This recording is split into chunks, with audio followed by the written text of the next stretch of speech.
பொருத்தி ஒருவனை நினைத்து விட்டால் அந்த உறவுக்கு பெயர் என்ன? காதல்.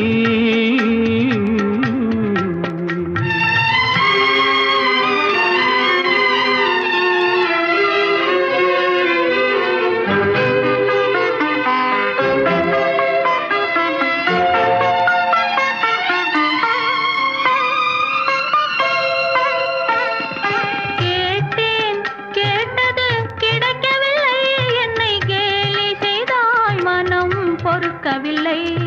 கேட்டேன், கேட்டது கிடைக்கவில்லை. என்னை கேலி செய்தாய், மனம் பொறுக்கவில்லை. வாதம் செய்வது என் கடமை, அதில் வழியை காண்பது உன் திறமை. வாதம் செய்வது என் கடமை.